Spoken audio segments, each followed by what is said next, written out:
Vous avez déjà certainement entendu parler de la fameuse peste noire, qui dévasta la moitié de l'Europe au milieu du XIVe siècle. C'est l'épidémie la plus meurtrière de l'histoire, et on en parlera certainement dans une autre vidéo, parce qu'aujourd'hui, on va se concentrer sur la peste de Marseille, une épidémie redoutable qui ravagea la région. On y va.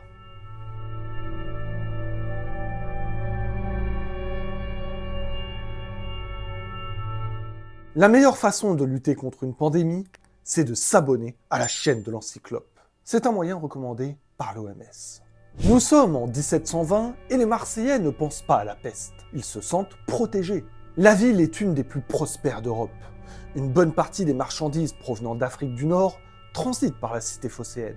Ce pourrait être d'ailleurs un motif d'inquiétude, puisque la peste était présente autour de la Méditerranée depuis des siècles. Mais la ville est sous contrôle, et l'organisation sanitaire est parfaitement au point.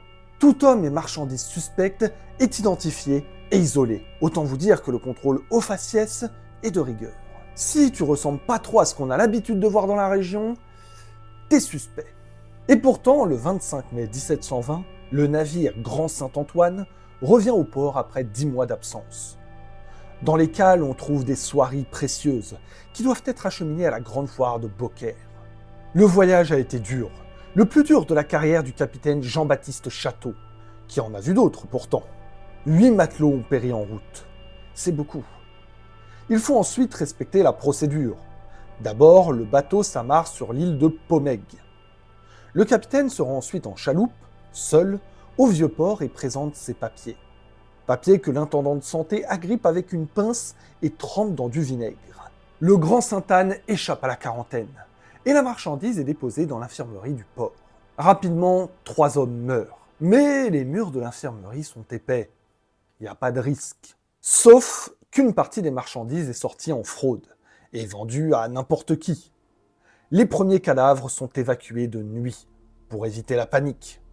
Mais le 9 juillet, 2 adolescents meurent et le diagnostic du médecin est sans appel. C'est la peste. Le mot est prononcé.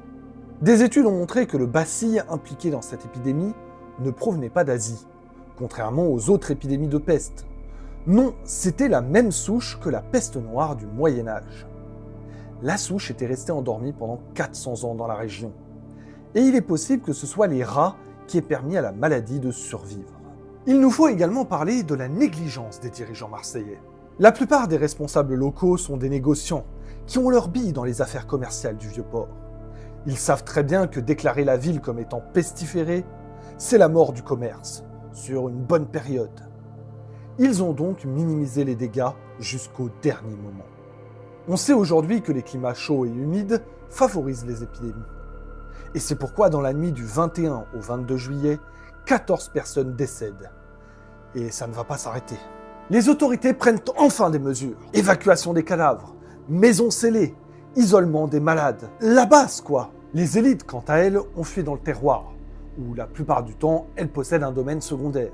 Le 31 juillet, le Parlement ordonne le confinement de la ville de Marseille. Ça nous rappelle des souvenirs. Plus personne ne peut sortir. Le ravitaillement devient difficile, la sécurité n'est plus assurée et il faut se débarrasser de tous les cadavres. Il faut au moins le quart de l'armée française pour surveiller la ville et empêcher les fuites.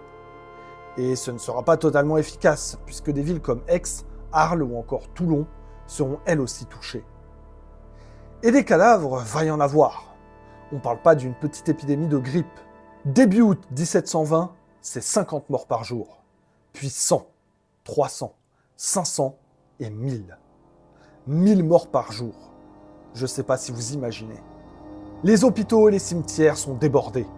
Il faut jeter les pestiférés où on peut, dans les caveaux des églises par exemple. Il faut aussi construire 30 fosses communes gigantesques, qui elles aussi sont remplies rapidement. Pour les familles, la mesure de sécurité consiste à dégager le pestiféré, qui erre ensuite dans les rues et meurt sur le pavé. Et pour les vivants, c'est pas beaucoup mieux. Ils sont dans un tel état qu'il est difficile de faire la différence avec les malades. Marseille est alors un charnier à ciel ouvert, d'où il se dégage une puanteur atroce. Les médecins font ce qu'ils peuvent, mais le problème, c'est qu'ils ne savent pas grand-chose de la peste. Ils ne croient pas au principe de contagion, Ce qui est, il me semble, le plus important. Alors on allume des feux pour purifier l'air, mais ça ne sert à rien.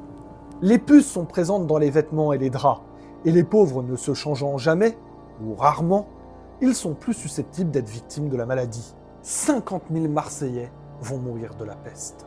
C'est beaucoup. Une question importante se pose. Aurait-on pu éviter cette épidémie? Eh bien, probablement que oui. D'ailleurs, cela avait déjà été fait à plusieurs reprises durant les siècles précédents. En 1720, il y a eu des négligences, et il faut un coupable. Le capitaine Château est arrêté et condamné pour avoir dissimulé la peste sur son navire. Il a également mouillé son navire dans une anse proche du Vieux-Port, alors qu'il n'en avait pas le droit. Mais est-il le seul fautif? Dur d'y croire.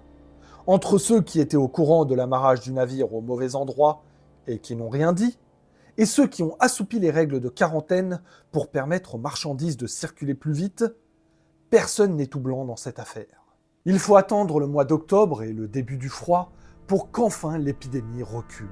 La vie reprend son cours. Le nombre de mariages explose. Le capitaine Château est libéré.